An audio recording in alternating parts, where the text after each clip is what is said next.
नमस्कार, देश के बेस्ट डिबेट शो राष्ट्रवाद में स्वागत है आपका। मैं हूं आपके साथ अनंत त्यागी। राष्ट्रवाद यानी देश से बढ़कर कुछ नहीं। राष्ट्रवाद में आज बात काले धन और काले जादू। देश में पिछले कुछ महीनों में काले धन पर ताबड़तोड़ एक्शन हो रहा है। कल महाराष्ट्र के जालना में एक कारोबारी के ठिकानों पर छापेमारी हुई, जहां पर एक स्टील व्यापारी से 58 करोड़ रुपए नगद बरामद किए गए। इतना ही नहीं, इस छापेमारी के बाद जब इनकम टैक्स की टीम स्टील व्यापारी के घर, उसके फैक्ट्री और फार्म हाउस पर पहुंची तो वहां पर 390 करोड़ रुपए की बेनामी संपत्ति का खुलासा हुआ। इनकम टैक्स की टीम को इस रेड में 32 किलो सोना भी मिला। कारोबारी के घर जितना कैश मिला उसे गिनने के लिए 13 घंटे लगे हैं। लगातार 13 घंटे तक मशीनों से 500 की गड्डियां गिनी जाती रही और तब जाकर 58 करोड़ रुपए गिने जा सके। यानी 390 करोड़ की अवैध संपत्ति, बेनामी संपत्ति और 58 करोड़ रुपए कैश, 448 करोड़ रुपए कुल अभी तक, प्लस 32 किलो सोना। यह काला धन और सोना अलमारियों और बिस्तर में छिपाकर रखा गया। एक तरफ काले धन पर एक्शन हो रहा है तो दूसरी तरफ काले धन के आरोपों से घिरे कांग्रेस पर काला जादू करने का आरोप लग रहा है। टेबल पर नोटों का अंबार आपको दिखाएंगे, 500 के नोटों के बंडल आपको दिखाएंगे, नोट गिनने की मशीनें कैसे लगातार 13 घंटे तक काम करती रही दिखाएंगे। लेकिन आपको बता दें कि 5 अगस्त को कांग्रेस ने महंगाई के खिलाफ देशव्यापी प्रदर्शन किया था। विरोध जताने के लिए कांग्रेस के नेताओं ने काले कपड़े पहने थे। राहुल गांधी शामिल थे, प्रियंका गांधी शामिल थी, सोनिया गांधी शामिल थे और उनके समेत कांग्रेस के करीब करीब हर नेता ने काले कपड़े पहने थे। वो तस्वीरें आपको बखूबी याद होंगी। पीएम मोदी ने कांग्रेस के इसी काले कपड़े वाले विरोध प्रदर्शन को काले जादू से जोड़ दिया। पीएम मोदी ने कल ये कहा था कि कुछ लोग निराश हो गए हैं, हताश हो गए हैं और इसलिए अब वो झाड़ फूंक और काले जादू का सहारा ले रहे हैं। आपको सबसे पहले सुनवाते हैं कि चर्चा का विषय क्यों बना, क्या कहा पीएम। सरकार के खिलाफ झूठ पर झूठ बोलने के बाद भी जनता जनार्दन ऐसे लोगों पर भरोसा करने को तैयार नहीं है। ऐसी हताशा में ये लोग भी अब काले जादू की तरफ मुड़ते नजर आ रहे हैं। अभी हमने 5 अगस्त को देखा है कि कैसे काले जादू को फैलाने का भरपूर प्रयास किया गया। ये लोग सोचते हैं कि काले कपड़े पहनकर उनकी निराशा, हताशा का काल समाप्त हो जाएगा, लेकिन उन्हें पता नहीं है कि वो कितनी ही झाड़ फूंक कर ले, कितना ही काला जादू कर ले, अंधविश्वास कर ले, जनता का विश्वास अब उन पर दोबारा कभी नहीं बन पाएगा। पीएम मोदी ने काला जादू की बात कहकर कांग्रेस पर तंज कसा था। अब राहुल गांधी ने पीएम के बयान पर पलटवार किया। राहुल गांधी ने कहा कि पीएम काला जादू की बात कहकर सरकार के काले कारनामों को छिपा रहे हैं। राहुल ने ट्वीट किया और कहा कि पीएम को बेरोजगारी और महंगाई नहीं दिखती, वो अंधविश्वास फैला रहे हैं। लेकिन काले जादू की पर कैसे राजनीति हो रही है यह आपने देख लिया। लेकिन जिस तरह से इसे ठीक पैरेलल एक स्टोरी है वो ये कि आज जैसे काला कैश बरामद हो रहा है, वो क्या है। आज जालना से कैश निकल रहा है, उसी तरह कुछ दिन पहले कलकत्ता में अर्पिता मुखर्जी के फ्लैट से पैसे निकल रहे थे। उस समय टीएमसी ने पार्थ चटर्जी से दूरी बना ली थी, लेकिन ईडी के एक्शन को टीएमसी ने बदले की कार्रवाई कहा था। पिछले कुछ समय से लगातार ऐसी तस्वीरें आ रही हैं, कभी एनफोर्समेंट डायरेक्टरेट यानी प्रवर्तन निदेशालय तो कभी इनकम टैक्स डिपार्टमेंट। दोनों एजेंसीज काले धन पर चोट कर रही हैं। ये तस्वीरें भी लगातार सामने आती रही। अब सिर्फ जुलाई और अगस्त में काले धन के खिलाफ क्या एक्शन हुआ है, छोटी सी नजीर आपको दिखा देते हैं। आप देखिए जरा कि 11 अगस्त 2022 को महाराष्ट्र के जालना में इनकम टैक्स का छापा पड़ता है। इनकम टैक्स डिपार्टमेंट 58 करोड़ रुपए कैश जब्त करता है, 32 किलो सोना जब्त करता है, 390 करोड़ रुपए की बेनामी संपत्ति का खुलासा होता है। इसके ठीक पहले 31 जुलाई को 2022 में शिवसेना नेता संजय राउत के घर पर छापा पड़ता है। बिना हिसाब वाले लगभग 11.5 लाख रुपए वहां से जब्त किए जाते हैं। जुलाई 2022 को पार्थ चटर्जी की करीबी अर्पिता मुखर्जी के कई फ्लैट पर छापे पड़ते हैं। अलग अलग फ्लैट्स से कुल मिलाकर के 50 करोड़ रुपए से ज्यादा की रकम जब्त की गई। 15 जुलाई 2022 को झारखंड में अवैध खनन का मामला सामने आता है। पंकज मिश्रा के ठिकानों पर छापेमारी होती है। लगभग 12 करोड़ रुपए का कैश जब्त किया जाता है। 37 बैंक खातों की जानकारी मिलती है। 9 जुलाई 2022 को झारखंड में पंकज मिश्रा के 18 ठिकानों पर छापेमारी होती है। 5 करोड़ 32 लाख रुपए कैश वहां से जब्त किया जाता है। ये जो ब्लैक मनी है और ब्लैक मैजिक, इन दोनों के बीच में संबंध क्या है और क्या ये सिर्फ राजनीतिक प्रतिद्वंदिता के चलते आरोप लगाए जा रहे हैं या इसके पीछे कुछ मजबूत भी है? इसी चीज को लेकर राष्ट्रवाद में आज आगे बढ़ेंगे, लेकिन सबसे पहले राष्ट्रवाद में आज के सवाल क्या है आप सुनिए जरा। पहला सवाल है कि काले धन पर चोट, क्या काले जादू से मिलेगा वो? सवाल है कि झाड़ फूंक और काले जादू से मोदी का मुकाबला क्या करना संभव हो पाएगा? सवाल यह कि काला धन छिपाने के लिए कि काला जादू किया जा रहा है? और सवाल ये, काले धन पर स्ट्राइक वर्सेस काले जादू में जीत किसकी होगी? इन्हीं सवालों के जवाब तलाशने के लिए जो खास मेहमान हमारे साथ हैं उनका तारुफ कराते हैं। कुछ ही वक्त में हमारे साथ नलिन कोहली होंगे, प्रवक्ता रहेंगे बीजेपी से। हमारे साथ एक्स.के. दत्ता जुड़ चुके हैं, राजनीतिक विश्लेषक हैं। हमारे साथ तहसीन पूनावाला जुड़ चुके हैं, राजनीतिक विश्लेषक हैं। और प्रेम कुमार हमारे साथ जुड़ चुके हैं, राजनीतिक विश्लेषक हैं। बहुत बहुत स्वागत है सभी लोगों का। शुरुआत प्रेम कुमार जी मैं आपसे करना चाहूंगा। प्रधानमंत्री नरेंद्र मोदी के कांग्रेस के ऊपर किए गए काले जादू के तंज को लेकर के क्या कहेंगे आप? देखिए, इतने उच्चतम स्तर से इतने गंभीर विषय पर एक गंभीर चर्चा की उम्मीद होनी चाहिए थी। सरकार के खिलाफ महंगाई को लेकर प्रदर्शन है, बेरोजगारी पर गुस्सा है। इस पर गंभीरता से अकाउंटेबिलिटी के साथ जवाब की अपेक्षा देश रखता है, न कि ये बुझौल खेलने का समय है कि मैं बुझूं तो मैं बोलूं और आप बुझे तो हम जाने। ये पजल सॉल्व करने का टाइम नहीं है कि काला जादू है कि क्या है।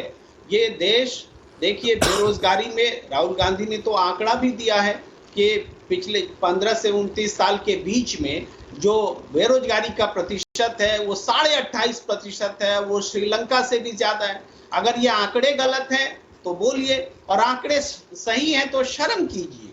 ये वो वक्त है, स्विस बैंक में जो काला धन है अपने 14 साल के उच्चतम स्तर पर है। प्रेम कुमार जी, ये आंकड़े तो सदन के अंदर भी इस बात दिए गए ना कि बेरोजगारी कितनी है, सरकारी नौकरियां पिछले 8 साल में कितनी दी गई और सरकारी भर्तियां कितनी रिक्त हैं, लगभग 9 लाख के आसपास, जिनको भरा जाना जरूरी है। ये आंकड़े तो पार्लियामेंट में सरकार ने खुद दिए इस दफा। हाँ, देखिए, जो बेरोजगारी की जो पर जब बात होगी, कितने लोगों का रोजगार छूटा उस पर बात होगी, कितने लोगों को रोजगार मिला उस पर भी बात होगी, और कितनी सरकारी नियुक्तियां बाकी हैं। ये 9 लाख नहीं, ये आंकड़े लगभग 52 लाख हैं देश में जो नियुक्तियां बाकी है स्टेट और सेंट्रल गवर्नमेंट के मिलाकर के 52 लाख बाकी हैं।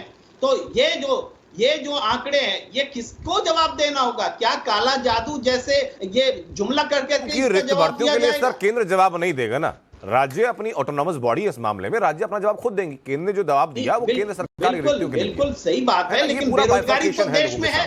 ये हमारे देश में नीति आयोग है, हाँ, स्टेट गवर्नमेंट्स के लिए भी। ऐसा नहीं कि स्टेट गवर्नमेंट अलग सरकार चला रही है और देश से वो बाहर है। ठीक बात है, लेकिन क्या ये बयान सिर्फ आंकड़ों तक ही सीमित है? सर, मेरी ये जानने की जिज्ञासा है। मैं तहसीन आपसे जानना चाहूंगा, अगर आप तक मेरी आवाज पहुंच रही हो तहसीन पूनावाला, मुझे बताइए जरा कि प्रधानमंत्री नरेंद्र मोदी का ये कमेंट क्या एक पॉलिटिकल कमेंट कहेंगे आप, या भी कहेंगे कि अंधविश्वास को बढ़ावा दे रहे हैं? अव्वल तो सबसे पहले सभी दर्शकों को, आपको और सभी पैनलिस्ट को रक्षाबंधन की ढेर सारी शुभकामनाएं देना चाहूंगा। बहुत बहुत बधाई हो, रक्षाबंधन का शुभ दिन है। और मैं आपके माध्यम से वर्तमान प्रधानमंत्री जी को यह बताना चाहूंगा कि कोई भी विपक्ष का व्यक्ति उन पर काला जादू नहीं कर रहा है, कोई भी ब्लैक मैजिक नहीं कर रहा है। दरअसल इनकी सरकार की जो नियत है वो काली है, इनकी सरकार की जो पॉलिसीज है वो काले है। काला वो दिन था 8 नवंबर रात 8 बजे जब प्रधानमंत्री खड़े होकर नोटबंदी उन्होंने डिक्लेयर किया और हम ही लोगों को अपने ही बैंक से अपने ही पैसे निकालने के लिए लाइन में खड़ा होना पड़ा। काला वो दिन था जब पठानकोट में आईएसआई को बुलाया गया। काला वो दिन था जब पुलवामा में 14 फरवरी को घटना हुई, मेरे सैनिक शहीद हुए और माननीय प्रधानमंत्री जी शूटिंग कर रहे थे और शूटिंग के बाद उत्तराखंड में रैली को संबोधित किया, लेकिन उन्होंने मेरे सैनिकों का जिक्र नहीं किया। काला दिन वो था जब लोकतंत्र के मंदिर के अंदर 3 कृषि कानून, काले कानून को पास किया गया, अवैध तरीके से पास किया गया और 700 मेरे किसान शहीद हुए। और काला वो दिन था जब लोकतंत्र के मंदिर में, जमहूरियत के सबसे पवित्र स्थान पे देश के स्वास्थ्य मंत्री खड़े होकर कहते हैं कि बिना ऑक्सीजन की किसी की मृत्यु नहीं हुई जब मां गंगा पे लाशें तैर रही थी। वो कालापन था। काली ये सरकार है और ये सरकार सिर्फ काली नहीं। तहसीन, आपने भी बात रखी, हमारे साथ बीजेपी से नलिन कोहली जुड़ चुके हैं। मैं सीधा उनसे उन्हीं से उत्तर चाहूंगा। नलिन जी, बताइए जरा कि काले जादू की जो संज्ञा है वो प्रधानमंत्री दे रहे हैं, लेकिन तहसीन पूनावाला के मुताबिक काला दिन की परिभाषाएं अलग है और पॉइंट वाइज गिना दिया उन्होंने। ठीक है, तहसीन जी जो है एक विपक्ष के नेता के या समर्थक के नाते अपनी बात जरूर रख सकते हैं। उनकी एक बात से तो मैं बिल्कुल इत्तेफाक रखता हूं और मैं मानता हूं कि सही उन्होंने कहा कि जिस दिन नवंबर में डीमोनेटाइजेशन हुई थी वो वाकई काले धन के रखने वालों के लिए काला दिन था। अब हो सकता है आजकल इतने राजनीतिक दल हैं जिनके साथ जुड़े हुए लोग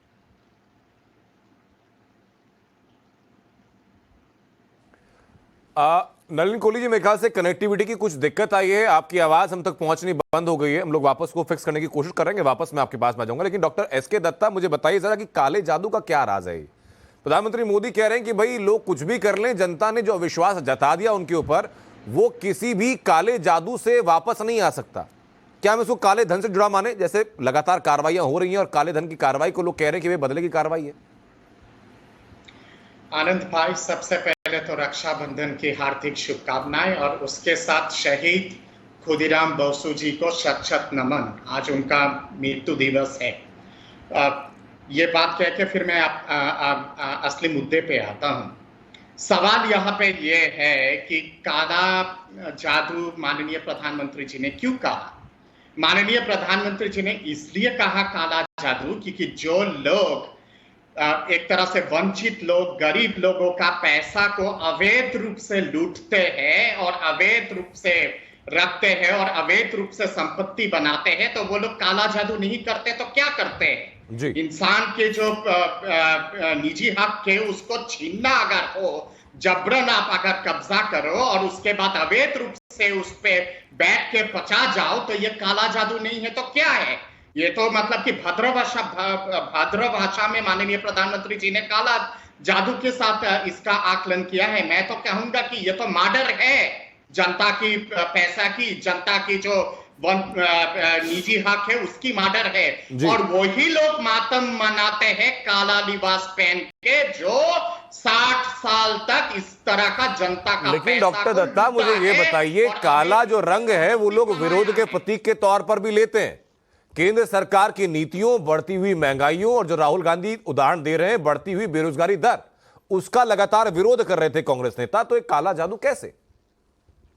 देखिए, जहां बात आती है कि आंकड़े देना और आंकड़े दे के बात करना, मैं ये जो प्रसिद्ध है कांग्रेस पार्टी व्हाट्सएप फैक्ट्री से आंकड़े जारी करना और उजागर करना, मैं उस चीज को तो मानता नहीं हूं क्योंकि अंतरराष्ट्रीय संस्थाएं तमाम जितने सारे हैं वो तो दूसरी बात कहते हैं भारत के बारे में, ईज ऑफ बिजनेस को लेके, आपके फिर ग्रोथ को लेके, आपके डेवलपमेंट को लेके, जीडीपी ग्रोथ को लेके भारत तो नंबर 1 स्थान पे है अंतरराष्ट्रीय पटल पे, चाहे वो वर्ल्ड बैंक की आंकड़े हो, IMF की आंकड़े हो, एशियन डेवलपमेंट बैंक की आंकड़े हो या फिर ओसेफ की आंकड़े हो। अब बात आती है, मैं प्रेम जी को सुन रहा था कि 52 लाख लोग तो इस देश में बेरोजगार है और 52 लाख पद इस देश में खाली पड़ा हुआ है। पहली बात है कि आपने भी कि यह आंकड़ा के आपने व्हाट्सएप फैक्ट्री से उठाया है। दूसरी बात यहां पे यह आती है कि आपने कहा 52 लाख। मैं आप कोट करता हूं चिदम्बरम साहब को, 2014 की लोकसभा चुनाव से पहले वोट ऑन अकाउंट के दौरान उन्होंने कहा था कि भारत के जितना टोटल पॉपुलेशन है उस समय लगभग 112 से लेकर 115 करोड़ का पॉपुलेशन था भारत का, उसका 1/3 पॉपुलेशन बेरोजगार था। ये तो ऑन रिकॉर्ड उन्होंने लोकसभा डिबेट पे कहा था। तो वो उस आंकड़े का अगर मैं आकलन कर लूं तो 1/3 ऑफ ठीक है डॉक्टर दत्ता, इस बारे में प्रतिक्रिया मैं तहसीन और प्रेम कुमार जी से लूंगा, लेकिन उससे पहले नलिन कोहली हमारे साथ जुड़ चुके हैं, वो अपनी प्रतिक्रिया पहले पूरी कर दें। नलिन जी।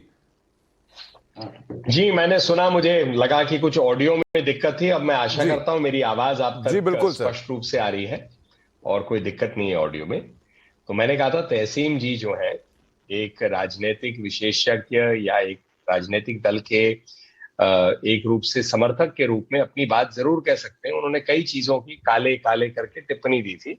एक मैंने जरूर उसमें से पकड़ा था जो मैं समझता हूं बहुत उचित है कि जिस दिन इस देश में डीमोनेटाइजेशन हुआ था वो वाकई काला दिन हो गया था बहुत लोगों के पास, और बहुत लोगों के लिए जिनके पास काला धन है।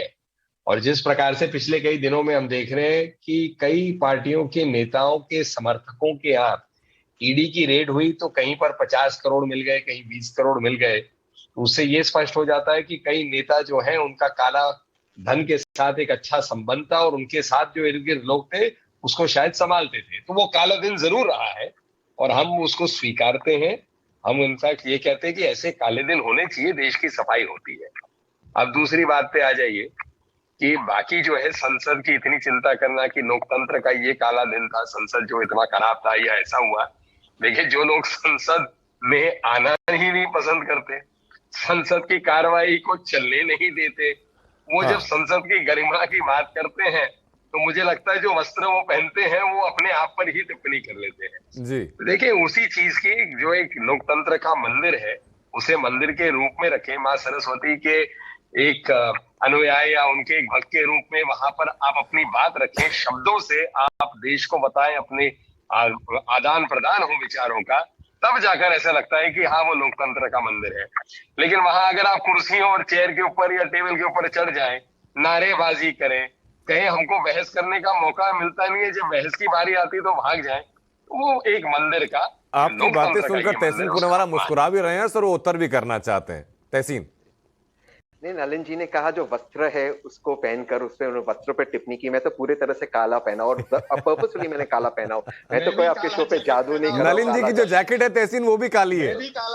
बिल्कुल, यही तो मैं कह रहा हूं। अब मेरी पत्नी है, वो काल भैरवा को आराध्या मानती है। जब भी वो जाती है मंदिर में वो काले कपड़े पहनती है, काले वस्त्र पहनती है। बहुत से मेरे दोस्त है जो सबरीमाला जाते हैं पूरे काले वस्त्र पहनते, तो क्या सारे काला जादू कर रहे हैं? प्रधानमंत्री जी को ये शोभा नहीं देता। देखिए, आर्टिकल 51 है हमारे संविधान का, ये कहता है, दायित्व है हमारा कि हम साइंटिफिक टेम्पर को हम स्प्रेड करें। लेकिन जब प्रधानमंत्री जी इस तरह की बातें करते हैं, सुपरस्टिशन बातें, काला जादू, मुझ पे काला जादू हो गया, विपक्ष मुझ पे काला जादू कर रहा है, ये हम कहां ले जा रहे हैं? कोट अनकोट बातें करें। पीएम ने ये नहीं कहा कि मेरे ऊपर काला जादू है, पहली बात। दूसरी बात, मेरी जिज्ञासा ये जानने की भी है कि जब काले धन पर एक्शन होता है, एक सेकंड अनिल जी मैं आपके पास आ रहा हूं, छोटा सा मैं प्रतिक्रिया तहसीन से ले लूं कि जब काले धन की बात आती है तो कांग्रेस आलाकमान से लगातार पूछताछ की जाती है।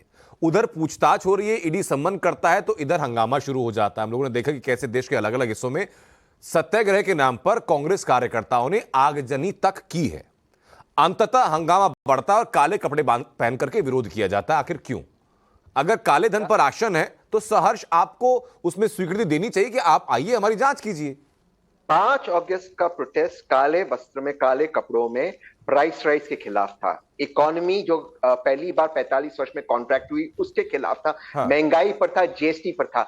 देश की फाइनेंस मिनिस्टर, मैं बड़े जिम्मेदारी से कह रहा हूं लेकिन मुझे बहुत दुख होता है कहते, उन्होंने पार्लियामेंट को मिसगाइड किया। उन्होंने आंकड़े गलत रखे पार्लियामेंट के अंदर। डिबेट में प्रधानमंत्री जी ने एक बार उन्होंने बात नहीं की इकोनॉमी के ऊपर और प्राइस राइज पर। बताइए, टाइम्स नाउ का कवरेज, प्रधानमंत्री जी ने एक शब्द नहीं कहा क्योंकि वो जानते हैं कि वहां पे वो फेल हो जाएंगे। जब हम उनसे अकाउंटेबिलिटी मांगते हैं और अकाउंटेबिलिटी जब वित्त मंत्री बोल रही थी तो तहसीन, जब वित्त मंत्री बोल रही थी तो कांग्रेस पार्टी तो सदन से बाहर निकल गई थी क्योंकि वो झूठ कह रही थी। अब मैं उनका झूठ एक्सपोज करता हूं आपको। तहसीन एक सेकंड, मेरी इसमें छोटी सी एडवाइस ये है सर, और दर्शकों के लिए भी रहता है कि संसद के पटल पर जो बोला जाता है वो ऑन रिकॉर्ड रहता है, उसमें आप गलत नहीं कर सकते। पहली बात, जैसे यहां तहसीन पूनावाला पैनल पर उस बात को झूठ बोल सकते हैं और ये कह सकते हैं कि मेरे पास सही आंकड़े हैं, हम ये उम्मीद कर रहे थे कि सदन के अंदर ही उन आंकड़ों को झूठा साबित कर दिया जाए ताकि ऑन रिकॉर्ड लोग जाने तो सही। आप ऑन रिकॉर्ड क्या बताएंगे? ये पहली बार इस मुल्क के इतिहास में हुआ है जब से हमें आजादी मिली है कि वर्तमान सरकार, प्रेजेंट सरकार डिस्कशन से भाग रही है। उनको बात नहीं करना है। और अगर फाइनेंस मिनिस्टर ने कोई बात की जीएसटी को लेकर जो गलत थी, जो आंकड़े गलत थे, इकोनॉमी को लेकर गलत थे। हाँ। मैं आपसे पूछ रहा हूं, क्यों देश के प्रधानमंत्री बात नहीं कर सकते थे? हाँ। आपको याद है, और मैं आपकी बहुत इस बात का जवाब तो सब नलिन को नहीं देंगे, मैं नहीं दे पाऊंगा, लेकिन छोटी छोटी सी टिप्पणी में प्रेम कुमार जी आपसे चाहूंगा, मुझे बताइए कि आज की तारीख में अगर तहसीन पूनावाला ऑन रिकॉर्ड ये कहते हैं कि आंकड़े गलत थे, वो कहते हैं मेरे पास सही आंकड़े हैं, तो हम ये तो मान नहीं सकते कि सर कांग्रेस पार्टी के पास सदन के अंदर बेहतर प्रवक्ता नहीं है, पढ़े लिखे लोग नहीं है, वहां पर क्यों नहीं झूठा साबित कर दिया जाता? नहीं, इसको कह सकते हैं एक प्रवक्ता देखिए, की ये बात तो आप सही कह रहे हैं कि सदन मैं नलिन जी आपके पास आ रहा हूँ, छोटी सी प्रतिक्रिया लेकर के प्रेम कुमार से मैं सीधा आप ही के पास आ रहा हूँ। जी ये बात तो बिल्कुल सही है अनंत जी के सदन के लिए होता है और वहाँ काउंटर आंकड़े भी रखे जाने चाहिए।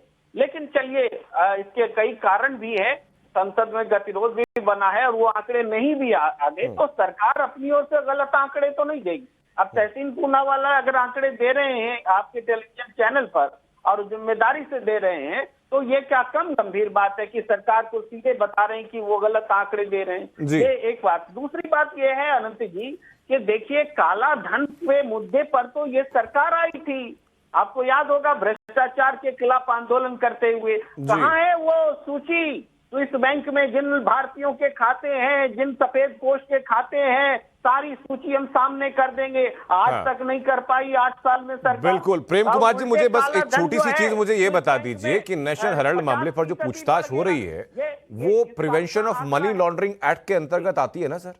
और मनी लॉन्ड्रिंग का जहां शब्द जुड़ता है वहां पर आपको काले धन की संभावना नजर आती है, ये बात ठीक है सर? मैं गलत तो नहीं कह रहा?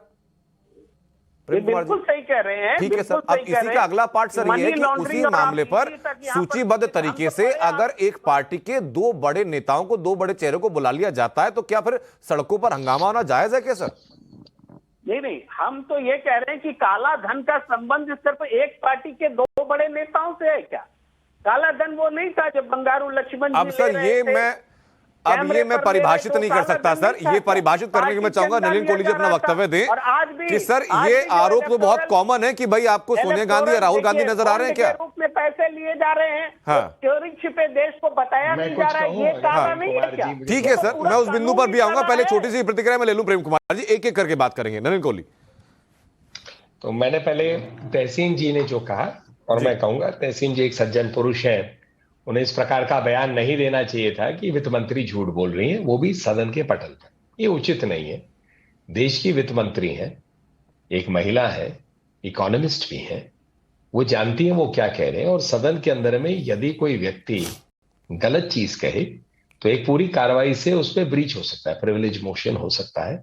हम दोनों सांसद नहीं है, लेकिन इतना समझते हैं वहां की गरिमा रखना बहुत जरूरी है, क्योंकि ये सब हमारे हित में ही है, देश के हित में।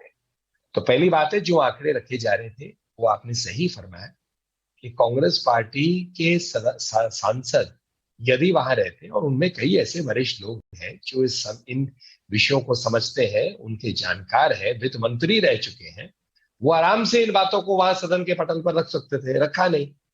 अब हम थोड़ी ना संसद को हटा के एक टीवी स्टूडियो में लाके डिबेट पे ले सकते हैं, वो संसद का रिप्लेसमेंट नहीं है। ये आदान प्रदान विचारों का अलग है, उस जगह की अपनी गरिमा है और उसका एक इंपॉर्टेंट रोल है, पहली बात। दूसरी बात है, अब आ जाइए कांग्रेस पार्टी। देश के इतिहास में सत्याग्रह का बहुत महत्व है। सत्याग्रह इस देश की आजादी के लिए एक पूरी मूवमेंट थी। महात्मा गांधी जी, कई अन्य नेता, उनमें सरदार वल्लभ भाई पटेल, जवाहरलाल नेहरू, हजारों अनगिनत लोग जिनके नाम हम भूल जाते हैं, अपने आप को शहादत करके देश के प्रति प्रेम के लिए सत्याग्रह चलाया। वो लड़ाई सत्य की लड़ाई थी।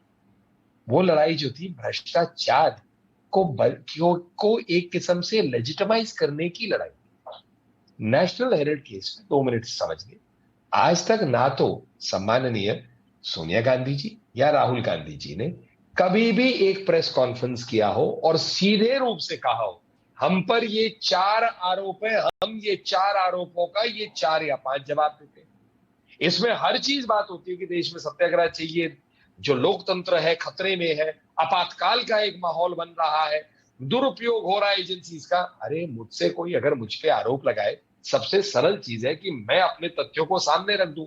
ये समझ ही नहीं आ रहा किसी को कि 50 लाख में क्यों राहुल गांधी जी, या 1 करोड़ में राहुल गांधी जी, सोनिया गांधी जी 76% एक कंपनी, चाहे वो सेक्शन 8 कंपनी हो, लेकिन क्यों उनको आवश्यकता पड़ी कि नेशनल हेराल्ड की संपत्ति को वो अपने कब्जे में ले ले या कंट्रोल में ले ले। हाँ। और ये भी किसी को समझ नहीं आ रहा कि एक राजनीतिक दल को 90 करोड़ रुपए क्यों एक कंपनी को देना था। भाई राजनीतिक दल कोई बैंक तो है नहीं। अब ये सरल से कोई प्रश्न है, इनका टेढ़ा मेढ़ा जलेबी की तरह जवाब तो हो नहीं सकता। बिल्कुल ठीक बात है इसलिए मुझे लगता है एक राजनीतिक अवसर ढूंढा और आम पब्लिक के लिए सर बहुत ही सीधी चीजें मैटर करती हैं। आम जनता को सिर्फ इतना समझ में आता कि भाई अगर एक एजेंसी कह रही है कि फलाना आदमी के ऊपर आरोप है तो उस आदमी से पूछताछ होनी कोई नाजायज नहीं है, और उस पूछताछ को जिस पार्टी से वो संबंधित है व्यक्ति, उसको समर्थन करना चाहिए कि भाई यही लोकतंत्र की, यही कानून की गरिमा के अंतर्गत चीजें आती हैं।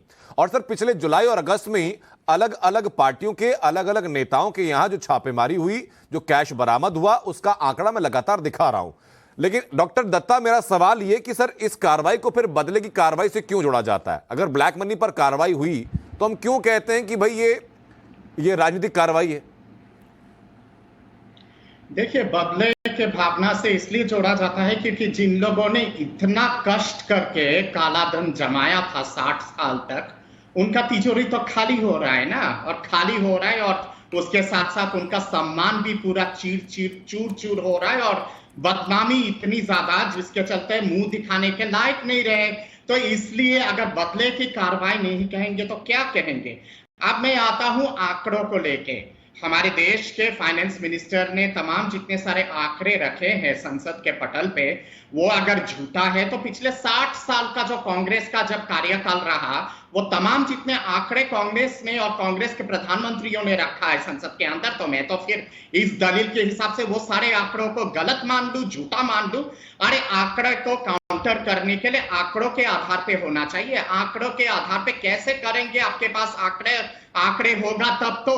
व्हाट्सएप फैक्ट्री के फॉल्स डेटा लेके तो संसद के पटल पे आप काउंटर नहीं कर सकते। आपने फिर कहा कि हाँ सदन चला नहीं है, सदन चला नहीं है, किस वजह से नहीं चला है? तोड़फोड़ आप लोग करोगे, हंगामा आप करोगे, धरना प्रदर्शन आप करोगे तो सदन तो चलेगा ही नहीं। और उसके बाद भी अगर इतने ही हितैषी थे आंकड़ों को काउंटर करने का, तो फिर आप रिटर्न पे भी दे सकते थे चेयरमैन के ऑफिस पे और उसके साथ साथ स्पीकर के पास कि हम लोग क्योंकि संसद चल नहीं रहा है तो ये रिटर्न पे तमाम आंकड़ों को काउंटर कर रहे और झूठा साबित कर रहे। लेकिन डॉक्टर एस के दत्ता अपनी बात पूरी करें। तहसील कुछ आंकड़े यहां पर दे रहे थे। तहसील में छोटे से आंकड़े देकर के आपसे आपका पूरा जवाब चाहूंगा कि राज्यसभा में सरकार ने आंकड़े रखे थे कि 2004 से 14 के मुकाबले 14 से 22 के बीच में ईडी की जो रेड है वो 27 गुना बढ़ गई है। ये आंकड़े ऑन रिकॉर्ड गए थे। संपत्ति अटैच के बारे में कहा गया कि अब इसमें कुल मिलाकर के लगभग 5,400 करोड़ रुपए की संपत्ति अटैच की गई, जबकि यूपी के टाइम पे संपत्ति अटैच जो होना था वो कीमत कहीं ज्यादा कम थी। अब मुझे बताइए, जो अटैच की गई, जो एफआईआर हुई, जो कन्विक्शन हुए, ये राजनीति से तो प्रेरित नहीं हो सकते सर? Thank you. इसी से मैं साबित करना चाहता हूं, प्लीज आप मुझे इंटरप्ट मत करना, किस तरह से वो मिसगाइड कर रहे थे। इसी से, ये उदाहरण से मैं बताना चाहता था। और मैं आपको भी करेक्ट कर दूं, 5,000 करोड़ ऑड ये यूपीए के समय था, इस वक्त 1 लाख करोड़ है। ठीक है, हम इस चीज को मान लेते हैं। तो ये लोग कहते हैं, यानी भारतीय जनता पार्टी के जो समर्थक है, क्या मेंबर्स ऑफ पार्लियामेंट है, कहते हैं कि देखिए 1 लाख करोड़ की हमने संपत्ति जब्त कर दी ईडी ने। मोदी जी 56 करोड़ की टू बी प्रिसाइज सर। हाँ, 156 करोड़ जी, ठीक है, 2 लाख करोड़। देखिए मोदी जी कितने सख्त है। आपका कॉन्विक्शन रेट यानी ईडी का 0.5% है, 0.5%। जो 22 केसेस में कन्विक्शन हुआ है ईडी के, वो केसेस है जो यूपीए के समय दर्ज हुए थे। यानी मोदी जी के समय कन्विक्शन रेट और भी कम है। टोटल कन्विक्शन रेट ईडी का 2004 से लेकर 2022 तक 0.5% है। अब आप 1 लाख करोड़ क्या 10 लाख करोड़ की संपत्ति जब्त कर लीजिए। एक छोटा सा पॉइंट में तहसीन रखना चाहूंगा, अपनी बात आप पूरी कीजिएगा सर। यूपीए के कार्यकाल में कन्विक्शन 0 था। यूपीए के कार्यकाल में तहसीन कन्विक्शन 0 था। अपनी बात आप पूरी कीजिएगा। छोटा सा बस मैं फैक्ट रख रहा हूं कि यूपीए कार्यकाल में कन्विक्शन पीएमएलए एक्ट के तहत जो दर्ज हुई थी वो 0 था, जबकि यहां पर 23 कन्विक्शंस हुई हैं। सर मैं जानता हूं, आई अंडरस्टैंड द फैक्ट। या तो आप मुझे सुन लीजिए, क्योंकि आपने एक बार भी नलिन जी और दत्ता जी पे इंटरप्ट नहीं किया। मेरे दर्शकों को समझ में नहीं आ रहा, प्लीज मुझे बताने दीजिए। यस, यूपीए के समय 0 कॉन्विक्शन था, नो डाउट अबाउट इट। लेकिन जो 22 कॉन्विक्शन मोदी जी के समय हुए, वो सारे उन केसेस में से हुए जो 104 चार्जशीट यूपीए के समय दर्ज हुई थी। यानी कि मोदी जी के समय कॉन्विक्शंस में 3 हुए जिन पे चार्जशीट वो फाइल हुए, और किन पे वो भी आप चेक कर लेना, कोई छोटे मोटे व्यापारी पर कोई बड़े कन्विक्शन नहीं हुए। यानी ईडी का टोटल कन्विक्शन रेट 2004 से लेकर 2022 तक 0.5% है, पहली बात। दूसरी बात, अब सुन लीजिए, 1 लाख करोड़ की आप 10 लाख करोड़ की संपत्ति जब्त कीजिए, अगर आपका कन्विक्शन ही 0.5% है तो क्या संपत्ति लेकर आप नागपुर जाएंगे? आपको तो रिटर्न करना पड़ेगा, जिंदगी भर तो आप रख नहीं सकते उसे। कन्विक्शन ही नहीं है तो आप क्या कर रहे हो? और मैं इस बात से दोबारा कह रहा हूं, माननीय फाइनेंस मिनिस्टर ने हाउस को मिसगाइड किया इकोनॉमी के मैटर्स पर। फाइनेंस मिनिस्टर ने क्या मिसकोट किया, क्या मिसगाइड किया सर, वो आंकड़े मैं आपसे जानना भी चाहूंगा इसी पैनल पर। उससे पहले छोटी सी प्रतिक्रिया, प्रेम कुमार जी मुझे बताइए कि अगर 4 से 14 के बीच में 0 कन्वर्शन रेट होता है पीएमएलए एक्ट के तहत, और 14 से के बाद में 22 तक में लगभग 23 कन्विक्शंस हो जाते हैं, तो क्या ये ईडी की दुर्भावनापूर्ण कार्रवाई कही जाएगी? क्या इसका मतलब तो मान के चलें कि भाई कोर्ट बेकार है, सब लोग एक ही पार्टी के एजेंडे पर काम कर रहे हैं? देखिए अनंत जी, ये आंकड़े तो निश्चित रूप से आपकी बात कहती है कि दुर्भावना नहीं बताती है, लेकिन ईडी ने जितने केसेस टैकल किए और जितने केसेस पर काम हुआ, उसको अगर आप देखें तो ज्यादातर केसेस जो है मैक्सिमम, क्योंकि अब जब 0.5% जब कन्विक्शन रेट है तो मैक्सिमम केसेस जो हैं वो किस अवस्था में है? अरे ट्रायल की अवस्था में कितने केसेस है, और जो अनटच्ड हैं, जो ट्रायल के रूट तक पहुंचे भी नहीं है, वो केसेस कितने हैं? जब आप देखेंगे तो आप पाएंगे कि ईडी का इस्तेमाल सिर्फ और सिर्फ विपक्ष के लोगों को सताने के लिए किया गया है।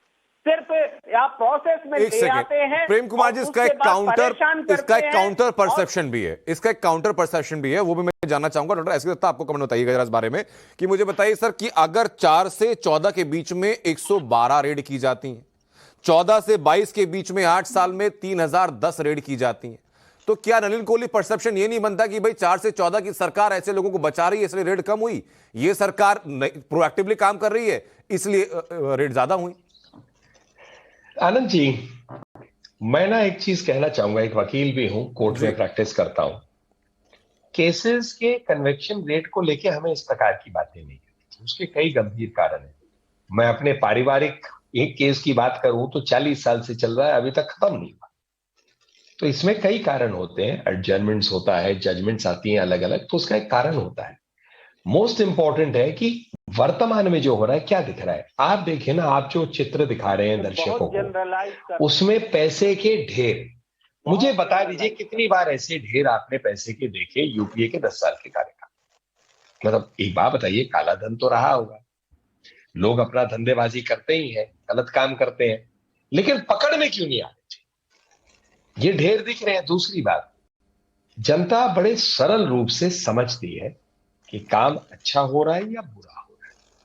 हम जितना मर्जी यहां डिबेट करें, एक राजनीतिक दल की हर 5 साल में क्लास लगती है, एग्जामिनेशन होता है, वोट कि वो जाते हैं, चुनाव जो है एग्जाम है, वोट है और रिजल्ट, उसमें जीत हार किसी की होती है। लेकिन अगर सरकार इतनी नकम्मी थी मोदी जी की, काम नहीं कर रही थी, हर जगह विफल थी, तो मुझे लगता है 125 करोड़ लोगों के लगभग 60 करोड़ जो वोटर आते हैं चुनाव में, क्या मतलब उनके पास अकल नहीं है? ऐसा कहना क्या उचित होगा कि उनको समझ ही नहीं है, वो वोट ऐसे ही दे देते हैं? वोटर जो है, एक आम नागरिक जो है, बहुत समझदार है। तो ये सब कहने की, डिबेटिंग की बातें होती है, ये सत्य से परे है जी। और जो असली वास्तविकता है उसमें दिखता है कि आज ईडी का काम हो रहा है, नहीं तो 50-50 करोड़ कैसे पकड़े जाते? इस बात पर तहसीन प्रतिक्रिया देना चाहते नहीं, उससे पहले डॉक्टर दत्ता मुझे एक छोटी सी चीज समझाइए सर कि जब कोर्ट की तरफ से कहा गया था कि सीबीआई पिंजरे का तोता है, जहां तक मेरी याददाश्त सही है सर, वो यूपीए कार्यकाल था, वो यूपीए कार्यकाल था, वो पिछले 8 साल की सरकार में किसी एजेंसी पर सुप्रीम कोर्ट ने ऐसी टिप्पणी नहीं की है। तो सरकार के कंट्रोल में एजेंसी कब चलती थी, कब नहीं चलती है, ये उसी टिप्पणी से परिभाषित हो जाता है। इनफैक्ट बिल्कुल सही बात है, और पिछले 8 साल में ऐसा कोई टिप्पणी नहीं आया है माननीय सुप्रीम कोर्ट की तरफ से या फिर किसी भी हाई कोर्ट की तरफ से जिसपे सरकार की कहीं ना कहीं पे धज्जी उड़े। पर सवाल यहाँ पे ये है कि इनफैक्ट मैं तो कहूंगा कि सुप्रीम कोर्ट ने तो शाबाशी दी है अभी हाल ही में, जिस तरह से ईडी के पावर्स को और ज्यादा स्ट्रेंथन किए हैं और लेजिटिमाइज किए हैं। आपके ये जो मनी लॉन्ड्रिंग एक्ट पे जो मोहरा लगा के, तो कहीं ना कहीं पे ये तो सरकार की शाबाशी हुई ना एक तरह से, क्योंकि इसी सरकार ने तो अमेंडमेंट्स लाके इस बिल को पारित किया है सदन में। अब बात आती है कि मैं प्रेम कुमार जी को और तहसीन भाई को सुन रहा था कि ये तो वेंडेटा पॉलिटिक्स है और फलाना है, ये है वो है, और नेताओं को जानबूझ के राजनीतिक कारणों के चलते सताया जा रहा है। अरे महल जैसा ऊंचा गड्डी मिले आपके घर से और आपके तमाम जितने सारे इलीगल बांग्लोस है और फार्म हाउसेस है, और उसके बाद ये सारी चीजें जनता के सामने उजागर हो जाए, फिर अगर उसके चलते अरेस्ट किया जाए ऐसे पॉलिटिकल लोगों को, तो क्या वो सताने वाली बात होती है? वो तो एक्चुअली कानून के कटघरे में लाने वाली बात होती है और ना कानूनी प्रक्रिया के हिसाब से सजा देने की बात होती है। क्योंकि ये जो धन है ये तो इनका धन नहीं है, ये तो काला धन है, ये तो लूटा हुआ धन है जनता का। बंगाल में जो कुछ हुआ है अभी, या फिर महाराष्ट्र में हाल ही में जो कुछ हुआ है, घर से जितना पैसा की गड्डी निकला है वो किसका है? किसकी पैसा है? वो तो आम जनता की लूटा हुआ इस पैसा मामले है। में तो ईडी ऐसे को भी नेताओं स्पष्टीकरण देना होगा कि जो कार्रवाई हुई है उसमें क्या अंतिम सत्य वो निकाले हैं। मैं डॉक्टर दत्ता आपके पास वापस लौटूं। तहसीन अपनी बात आप पूरी कीजिए। सर मुझे बताइए साथ साथ ये भी कि ईडी के ऊपर तो आरोप है कि सरकार के इशारे पर काम कर रहा है, क्या यही आरोप आपका सुप्रीम कोर्ट के ऊपर भी है? क्योंकि अमेंडमेंट्स को कोर्ट की तरफ से अप्रूव कर दिया गया। हाँ, तो उस पर मैं सेकंड पार्ट में आऊंगा, उस पर भी मैं टिप्पणी करूंगा। लेकिन पहली चीज, जब वर्तमान सरकार कहती है, मौजूदा हुकूमत कहती है कि देखिए इन्फ्लेशन जो है ये बर्डन नहीं ला रहा है कॉमन मैन के ऊपर, जो जीएसटी हमने लगाए कुछ चीजों के ऊपर, इससे कोई कॉमन मैन के ऊपर बर्डन नहीं पड़ेगा, तो मैं समझता हूं कि देश को मिसगाइड करने की प्रक्रिया शुरू हो चुकी है। इन्फ्लेशन मैं नहीं, आप नहीं, कोई फाइनेंस का व्यक्ति या इकोनॉमिस्ट नहीं, आरबीआई कह रहा है कि भारत इन्फ्लेशन से लड़ रहा है, इन्फ्लेशनरी वरीज है। आरबीआई की वही रिपोर्ट कहती है कि नोटबंदी के समय से आज तक जो नुकसान हुआ है 2035 तक भारत बाहर नहीं आएगा। क्या इस बात में सच्चाई नहीं है कि हमारी इकोनॉमी पहली बार 45 वर्षों में कॉन्ट्रैक्ट हुई है? आप इन चीजों को, इन रियलिटीज को आप एक्सेप्ट ही नहीं करना चाहते, आप इन पे चर्चा ही नहीं करना चाहते। जब आपसे जीएसटी पे सवाल पूछा गया, आप कह देते हो आप भी जीएसटी के मेंबर है। अरे मेमरान साहब, 1/3 वोट केंद्र की सरकार का है, 2% वोट हर स्टेट गवर्नमेंट का है, अधिकतर स्टेट गवर्नमेंट्स आपके हैं, सब आपकी ब्रूटल मेजॉरिटी है, और इतने ही आपकी चलती है जीएसटी काउंसिल में। तो आप लाइए ना पेट्रोल को जीएसटी के नीचे, वहां आप नहीं लाओगे पेट्रोल को जीएसटी के नीचे, ताकि बर्डन कम हो। एक बात। दूसरी बात मैं आना चाहता हूं आरबीआई के और एक डेटा पर, फिर मैं आऊंगा तीसरी बात पर। आरबीआई का डेटा कहता है नोटबंदी के बाद 64% कैश इंक्रीज हुआ है हमारे इकोनॉमी के अंदर, 64% कैश। ठीक बात है। आरबीआई का डेटा कहता है कि स्विस बैंक के अंदर जो हमारे पैसे बढ़े, सबसे अधिक बढ़े 2004 के बाद। ये आरबीआई का डेटा कहता है, स्विस बैंक की रिपोर्ट इसे साबित करती है। आपने क्या किया काले धन के ऊपर? आपने कुछ नहीं किया। हाँ, ये रेट्स है, इसमें आपको सफलता मिले। क्या ये रेट्स पहले नहीं हुए थे अनंत भाई? सुखराम के समय पैसे नहीं निकले थे, और वो सुखराम जिसके गद्दी के नीचे से पैसे निकले, भाजपा ने उसको पार्टी के अंदर ले लिया, उसको नेता बनाया। तो प्लीज भाजपा ये को आक्षेप तहसीन मैंने आपको इसलिए तीसरी अनइंटरप्टेड वक्त दिया। अब आप ही की चीजों में दो चीजों पे मैं कुछ ऐड करना चाहूंगा। पहली बात ये कि आपने अर्थव्यवस्था की बात की। कोविड के चलते अमेरिका जैसा सुपर पावर देश की इकोनॉमी माइनस में चली गई थी। चाइना, जहां पर की ज्यादातर देशों की छोटी छोटी चीजों के लिए डिपेंडेंसी है, उस चाइना से इंपोर्ट देश बहुत ज्यादा करते हैं, उसकी इकोनॉमी मेजरली इंपैक्ट हुई थी। उन देशों के मुकाबले एक विकासशील देश होने के नाते भारत की अर्थव्यवस्था बेहतर रही है, इस बारे में भी ग्लोबल एजेंसीज ने रिपोर्ट दी। दूसरी बात आपने जीएसटी को लेकर कही, तो लोगों को साफ ये भी साथ साथ कीजिए कि जीएसटी को लेकर के जो फैसला किया जाता है वो केंद्र सरकार का फैसला नहीं होता है, उसमें राज्यों के प्रतिनिधि शामिल हैं। ये बात ठीक है कि ज्यादातर राज्यों में बीजेपी शासित सरकारें हैं, लेकिन देश में ऐसे राज्य हैं जहां पर बीजेपी की सरकार नहीं है। क्या उन राज्यों के रिप्रेजेंटेशन ने इस चीज का विरोध किया? सर, जीएसटी काउंसिल के अंदर 1/3 वोट केंद्र की सरकार है, सिर्फ राज्य सरकार के तो 2% वोट है, चाहे वो बड़ा राज्य उत्तर प्रदेश या छोटा राज्य त्रिपुरा, सबके वोट्स बराबर है। 1/3 रिप्रेजेंटेशन केंद्र की सरकार है, ओवरवेलमिंग मेजॉरिटी इस सरकार की है। आज मैं कहता हूं सरकार से, या मैं अपील करता हूं, नलिन जी बैठे बहुत वरिष्ठ नेता है, आप लाइए ना पेट्रोल को जीएसटी के अंदर, आप लाइए। अच्छा ठीक है, मैं नलिन जी से प्रतिक्रिया लूं, उससे पहले छोटा सा रिएक्शन प्रेम कुमार जी, आप राजनीतिक विश्लेषक हैं, चीजों को एक ब्रॉड पर्सपेक्टिव से देखते हैं। दर्शकों को याद दिलाइए जरा कि जीएसटी के जो फैसले लिए गए, इसमें राजस्थान सरकार की तरफ से, छत्तीसगढ़ सरकार की तरफ से क्या कुछ आपत्तियां दर्ज कराई गई थी, ऐसा कोई ऑन रिकॉर्ड है? देखिए अनंत जी, ये जो जीएसटी काउंसिल की बैठक होती है, बारंबार होती है, और उसमें इस बात को मानना पड़ेगा कि विपक्ष शासित राज्य कम है, उनकी आवाज जो है दबी रह जाती है। बहुमत के आधार पर फैसला होना तय, बात बिल्कुल ठीक है, लेकिन जो अल्पमत में ही सही, अगर पार्टी विरोध कर रही है तो उस पार्टी की सरकारें जहां है वहां से रिप्रेजेंटेटिव विरोध क्यों नहीं करेंगे? मैं आपको इस उदाहरण से समझाता हूं कि जैसे जीएसटी को पेट्रोल डीजल में इसको जीएसटी के दायरे में लाने का सवाल है, तो एक स्टेट जैसे इस बात को बोलेगी तो वो उसको नुकसान भी होगा, वो कंपनसेशन का भी एक्सपेक्टेशन रखेगी, एक स्टेट रखेगा। अगर कंपनसेशन नहीं दिया जाएगा तो जीएसटी के दायरे में पेट्रोल और डीजल को ले आएंगे तो एक स्टेट उसको बर्दाश्त नहीं कर सकता, कोई भी स्टेट, तो उसका वहां पर दोनों बातें उनको रखनी पड़ती है। तो इसका मतलब ये नहीं है कि जीएसटी को दायरे में लाने के वो विरोध में है। तो सर फिर तर्कशील पार्टी को होना पड़ेगा। प्रेम जी माफ कीजिएगा, मैं रोक रहा हूं आपको यहां पर, लेकिन पार्टी को तर्कशील होना पड़ेगा। और नलिन कोहली, सवाल मेरा ये कि क्या इसको डुअल स्टैंडर्ड कहा जाना गलत होगा कि पार्टी के स्तर पर आप काले कपड़े पहन करके विरोध दर्ज कराते हैं, लेकिन चूंकि आप स्टेट का फाइनेंस भी देखते हैं साथ साथ, तो स्टेट के रिप्रेजेंटेटिव जीएसटी काउंसिल की मीटिंग में चुप्पी साध जाते हैं?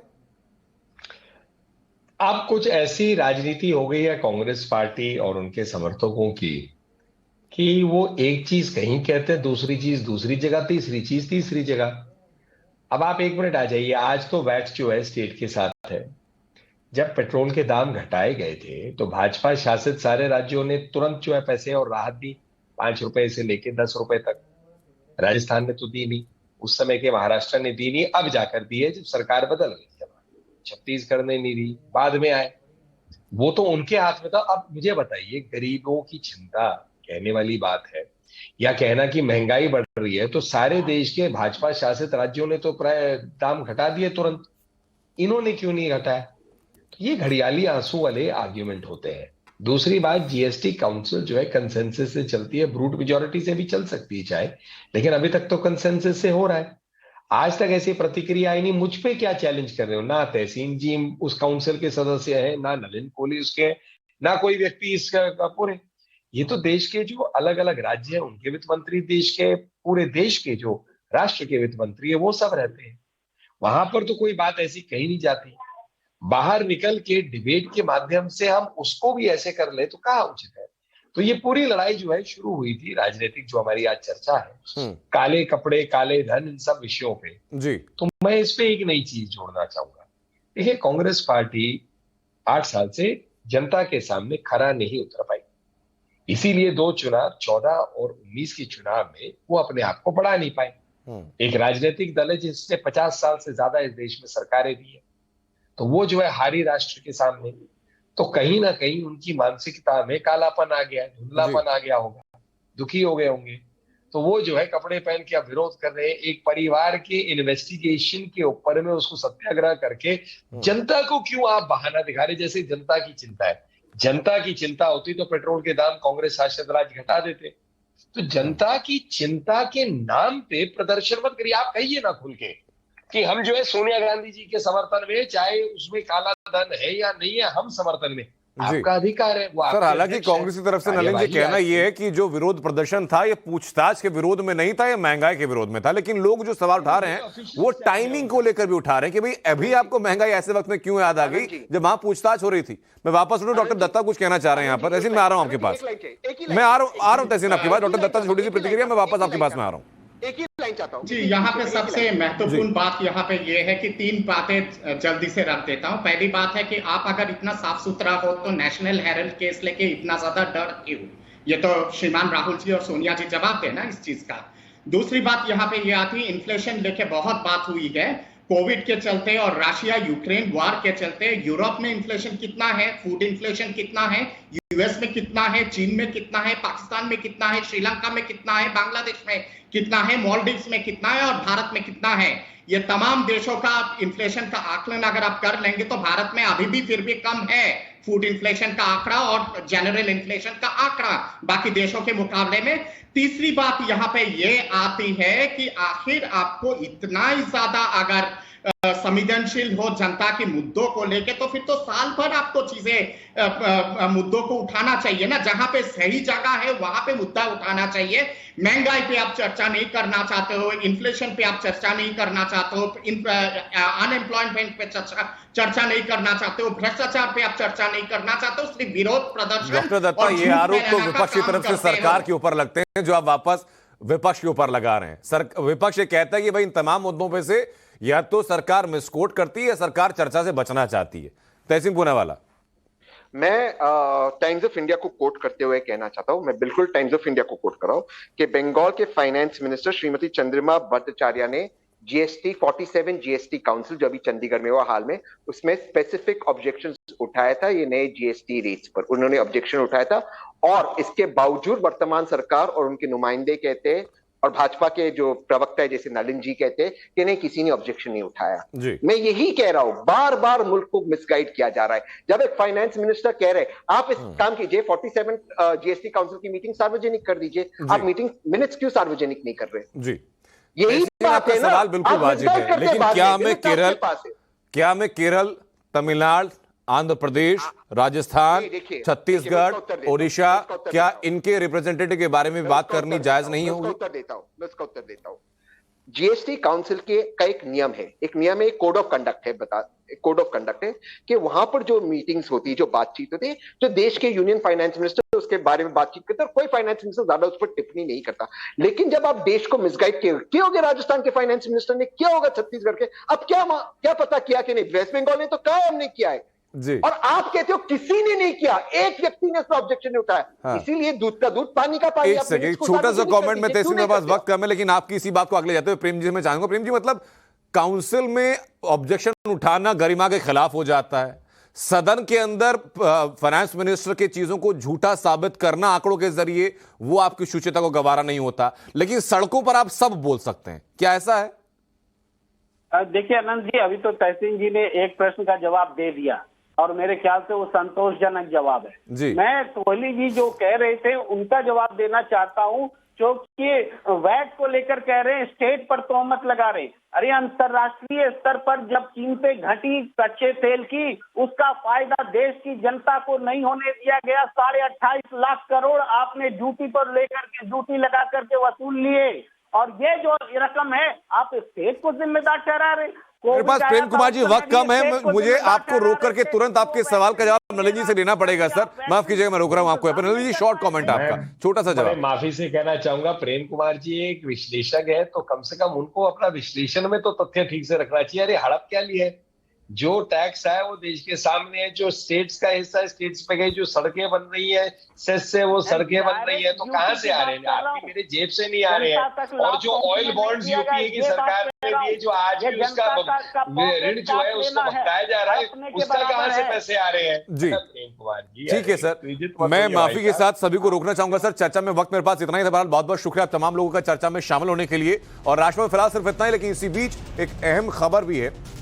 बड़ी खबर यह कि सीएम अरविंद केजरीवाल ने दिल्ली में मुफ्त दी जा रही सरकारी योजनाओं का बचाव करते हुए केंद्र पर निशाना साधा। उन्होंने कहा कि लगता है कि केंद्र सरकार का खजाना खाली हो गया, इसलिए वो उन योजनाओं पर सवाल उठा रही है। उन्होंने कहा कि दशकों से देश में लोगों को मुफ्त इलाज, मुफ्त अनाज समेत कई सुविधाएं दी जा रही, फिर उनकी स्कीम्स पर क्यों एतराज हो रहा है? यह सवाल अरविंद केजरीवाल ने पूछा है केंद्र सरकार के ऊपर सीधा निशाना साधते हुए। पिछले कुछ दिनों से जिस तरह से जनता को फ्री में मिलने वाली सुविधाओं का विरोध किया जा रहा है, जिस ज़बरदस्त तरीके से विरोध किया जा रहा है, कहा जा रहा है कि अगर सरकारें जनता को फ्री में सुविधाएं देगी तो सरकारें कंगाल हो जाएंगी, देश के लिए बहुत आफत पैदा हो जाएगी, इन सारी फ्री की सुविधाओं को बंद किया जाए। इससे एक मन में शक पैदा होता है कि क्या केंद्र सरकार की आर्थिक हालत बहुत ज़्यादा कहीं ख़राब तो नहीं हो गई है? इतना ज़बरदस्त तरीके से विरोध क्यों किया जा रहा है? पिछले 70-75 साल से सरकारी स्कूलों के अंदर फ्री में शिक्षा मिलती आई है।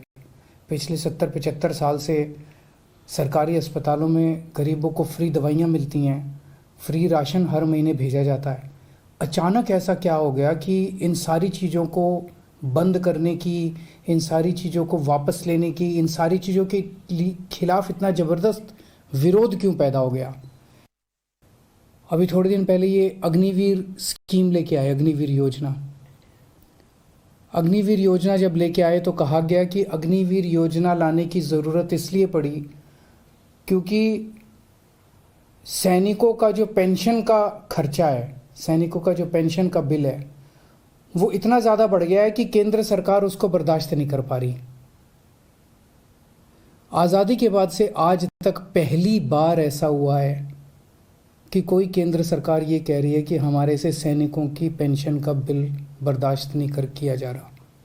आज तक कभी किसी सरकार ने ये नहीं कहा कि देश की सुरक्षा के लिए पैसे की कमी पड़ गई है। आज तक किसी सरकार ने ये नहीं कहा कि सैनिकों की पेंशन का पैसा हम नहीं दे पा रहे हैं। सैनिकों को पेंशन दे के हम एहसान नहीं करते। सैनिक हमारे ऊपर एहसान करते हैं जब वो बॉर्डर के ऊपर अपनी जान दांव पे लगाते हैं। ऐसा क्या हो गया केंद्र सरकार को कि केंद्र सरकार के ऊपर, केंद्र सरकार अब सैनिकों के पेंशन की बिल भी, पेंशन, सैनिकों का पेंशन भी देने की हालत में नहीं बची है और उन्होंने उस पेंशन के बिल को ख़त्म करने के लिए अग्निवीर योजना लेके आए हैं। और यहाँ कहीं ब्रेक के लिए आप बने रहिए टाइम्स नाउ भारत के साथ।